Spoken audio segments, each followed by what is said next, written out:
The following feature may contain references to sex, drugs and rock and roll. Oh, and some bad language too.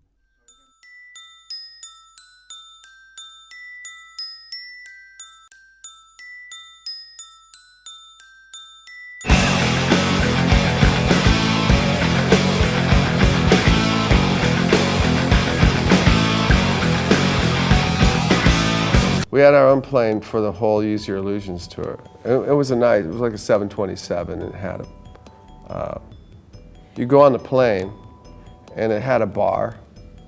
You know, for me that was the selling part. It had a bar, it was a fully stocked bar.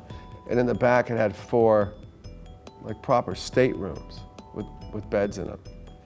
And sort of in the front there was like a movie theater. You could go up there and watch a movie. You know, Slash and I would stay in the back. Slash and I, the first day we had this plane, we took off out of the LA airport. We're like, yeah, we got our own plane, this is great. And before that thing even took off of the tarmac, we were in the back smoking crack, you know. I think we started a US tour in the plane, and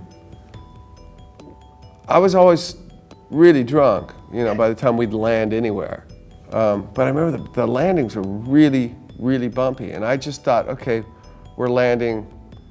We weren't landing where commercial flights would land. We'd land at like the executive airport, where private planes would land. I thought, fuck, these runways at these executive airports fucking suck, you know. One night we're playing a show, and it's after the show, so it's like 2 in the morning. There's our pilots, and we're about to fly out. And there's our pilots at the show drinking and talking like with groupie chicks.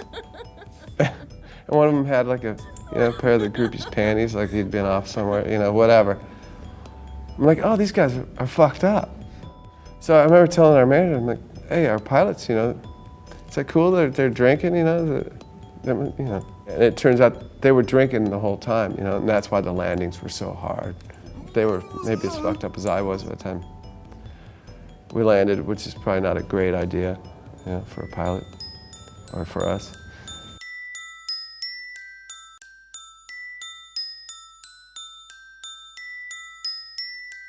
Original content every day. Channel B. Join us.